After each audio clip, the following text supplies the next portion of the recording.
배근영입니다. 국민 배우 안성기 씨가 세상을 떠났습니다. 우리 나이로 74살입니다. 자, 그런데 참 안타까운 게 안성기 씨가 혈액암을 2019년부터 알아왔거든요. 자, 그래서 2019년에 혈액암 진단을 받고 2020년에 완치 판정을 받고 그랬는데 다시 검진 과정에서 암 재발이 확인이 됐습니다. 그래서 이제 2020년에 이번 사실이 알려지면서 건강 이상설이 계속 나왔습니다. 그리고 안성기 씨도 2022년에 본인이 혈액암 투병을 하고 있다는 사실을 밝혔어요.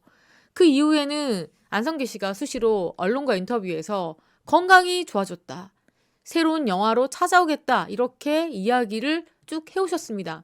그만큼 안성기 씨가 연기에 대한 열망을 저버리지 않으셨는데 안타깝게도 사망은 혈액암과는 조금 관련이 없습니다. 물론 혈액암 투병을 하기 때문에 기력이나 건강이 많이 안 좋아지고 정상인보다는 확실히 떨어지긴 했지만 안성기 씨는 지난해죠. 지난달 30일 날 12월 30일입니다. 집에서 무언가를 먹다가 음식물이 목에 걸린 채 쓰러졌습니다. 그리고 나서 호흡이 안 되니까 의식불명 상태가 되었는데요.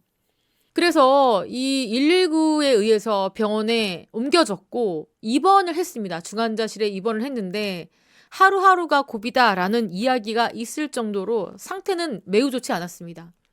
미국에서 있는 아들조차 부랴부랴 비행기를 타고 돌아올 정도였는데 병원에 입원한 지 6일 만에 끝내 안성기 씨가 눈을 감았습니다.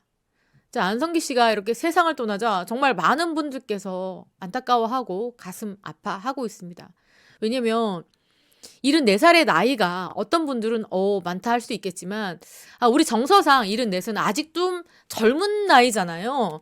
60대도 청춘 같은데 70대 중반을 넘어가지 않은 연세였기 때문에 너무나 안타까운 겁니다. 조금 더 건강하셨다면 많은 작품에서 좋은 모습을 보여주셨을 텐데 그 모습이 참 안타까운 겁니다.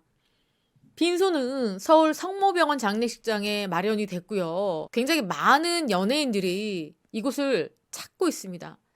안성기 씨의 소속사 대표인 이정재 씨도 눈에 보이고요. 이정재 씨가 이 장례식에 관계된 모든 것들을 다 주관을 하고 있는 것 같습니다. 이정재 씨 보이고 이 뒤에 박상원 씨 보이죠? 박상원 씨가 또 고인을 무척 따랐던 후배고요. 자, 이정재 씨가 이 장례식장에서 이 소속사 직원들입니다. 직원들과 함께 장례식에 대해서 하나하나 진행을 하고 있고요. 그리고 박상원 씨입니다. 박상원 씨가 인터뷰를 했습니다. 박상원 씨는 이렇게 얘기했습니다. 너무 슬프다. 그러면서 박상원 씨가 울먹울먹했습니다. 눈물을 감추느라 굉장히 힘들어 보였습니다. 이런 얘기했습니다. 저희와 잘 이별했다라는 말씀을 드리고 싶다. 자, 이렇게 얘기했고요. 자, 마지막 모습은 이 한국 영화 배우 측도 얘기했는데 안성기 씨가 잠을 자는 듯 편안한 모습이었다. 이렇게 전해지고 있습니다. 그리고 같은 소속사 대표인 정우성 씨도 이 장례식장에서 모습을 보이고 있습니다. 이정재 씨하고 정우성 씨는 웅구로 마지막 인사를 전할 그런 두 명으로 결정이 됐고요. 지금 영화배우협회가 주관하는 영화인장으로 장례가 치러집니다. 정말 많은 배우들, 영화계 인사들이 조화를 보내서 안성기 씨가 가는 길에 애도를 표했습니다. 그리고 나서 누가 뜻밖의 인물이 찾았으니 여러분 아시겠어요? 바로 조용필 씨입니다. 조용필 씨가 장례식장 찾았는데 여러분 좀 생각해 보시면 조용필 씨가 왜? 배우 아닌데? 왜? 사실 좀 모습을 보기가 어려운 분이긴 합니다.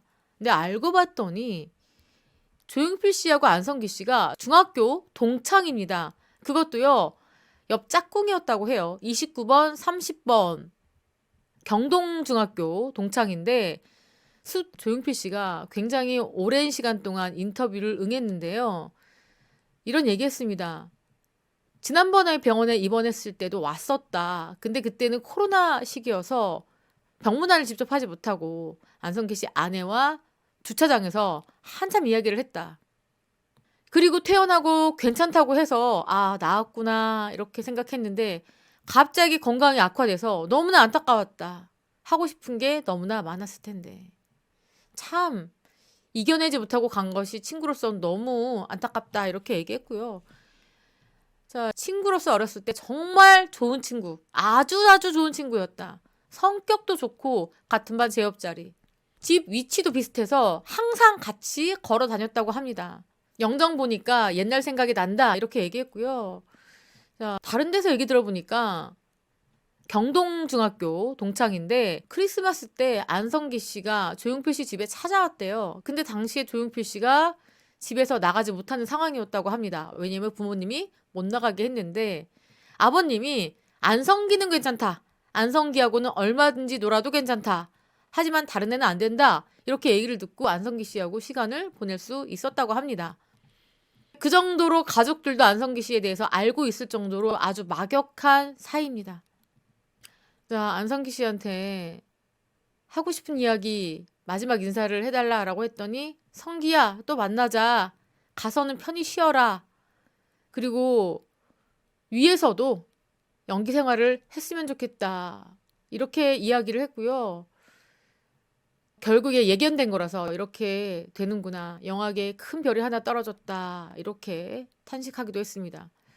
무엇보다도 그 조용필 씨가 지난번에 왕캐돼서 전화가 와서 용필아 다 나왔어 이렇게 말했던 그런 목소리도 생각이 난다 이렇게 조용필 씨가 이야기했고 친구의 마지막 가는 길을 굉장히 슬퍼하면서 이 빈소를 찾아왔습니다. 자, 그리고 안성기 씨가 이 주변 지인들에게 마지막으로 했던 이야기가 또 알려져서 가슴을 또 뭉클하게 하고 있습니다. 안성기 씨가 의식불명 되기 불과 5일 전에 본인이 이사장으로 있는 신영균 예술문화재단 회의를 직접 진행했다고 합니다. 그러니까 사망하기 5일 전이에요. 그때도 안성기 씨가 괜찮았다는 이야기입니다. 그래서 안성기 씨가 회의 때 이렇게 얘기했다고 해요. 우리 정말 건강하자. 나는 건강을 위해서 매일 운동을 하고 있다. 이렇게 말을 하고 불과 5일 만에 안성기 씨가 이렇게 음식물에 목이 걸려서 위중한 상태로 병원에 있다가 단 6일 만에 세상을 떠났다. 그러니까 영화계 인사들이 굉장히 더 충격을 받는 겁니다. 혈액암을 이겨낼 줄 알았는데 이렇게 황망하게 떠나니 충격이 훨씬 더 배가 되는 것 같습니다. 그리고 안성기 씨 유족은 아내 오소영 씨, 아들 안다빈, 안필립 씨가 있는데 지금 장남입니다. 장남이 서양 화가 그리고 설치 미술가인데 안다빈 씨가 자신의 SNS에 이렇게 아버지 사진을 올리면서 사망 하루 전이죠. 이걸 올리면서 아버지의 힘든 상황을 미리 예견했던 것 같습니다. 그 섬에 가고 싶다. 이렇게 아버지가 카메라를 보고 있는 모습을 본인의 SNS에 올렸습니다. 자, 여러 가지 의미가 있다라고 생각이 되고요. 우리나라 영화계 르네상스 시대를 활짝 열었던 그야말로 수많은 관객들 극장으로 불러 모았던 대스타 안성기 씨가 안타깝게 세상을 떠났고 다행스럽게도 많은 분들께서 마지막 모습은 편안했고 그리고 잘 이별했다 이렇게 전하고 있습니다. 안타까운 안성기 씨의 별세에 대해서 말씀드렸습니다. 지금까지 저는 백은영이었고요. 시청해주신 구독자 여러분 감사합니다.